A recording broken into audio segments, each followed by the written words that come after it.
नमस्कार, मी पंजाब द हवामान अभ्यासक मुक्काम पोस्ट गोगली धामणगाव तालुका शेलू जिल्हा परभणी।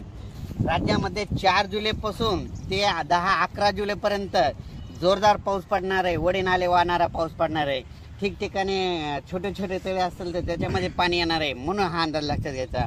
एकंदरीत परिस्थिती बघायची झाली तर राज्यामध्ये म्हणजे सध्या आता एकदम पाऊस एकदम बंद होणारच नाही, चालूच राहणार आहे, म्हणून हा अंदाज सर्व शेतकऱ्यांना लक्षात घ्यायचा।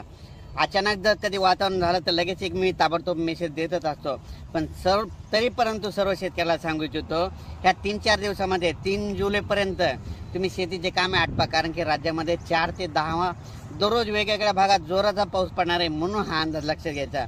आणि योगायोगाने यंदा सांगू इच्छितो की राज्यामध्ये काय झालं की ज्या वर्षी पुरेपूर पाऊस येतो त्या वर्षी नगर जिल्ह्याला जास्त पाऊस पडतो, बीड जिल्ह्याला जास्त पडतो, सोलापूर जिल्ह्याला जास्त पडतो, लातूर जिल्ह्याला पडतो, सातारा, सांगली, कोल्हापूर तिकडे जास्त पडतो, विदर्भात जास्त पडतो, पूर्व विदर्भात जास्त पडतो, मराठवाड्यात जास्त पडतो, उत्तर महाराष्ट्रात जास्त पडतो, म्हणून हा अंदाज सर्व शेतकऱ्यांना लक्षात घ्यायचा। आणि योगायोगाने यावर्षी पुरेपूर मान्सून आलेला आहे, म्हणून पुरेपूर पाऊस आलाय आणि त्याच्यामुळे यावर्षी चांगला पाऊस राज्यात पडणार आहे, म्हणून हा अंदाज लक्षात घ्यायचा।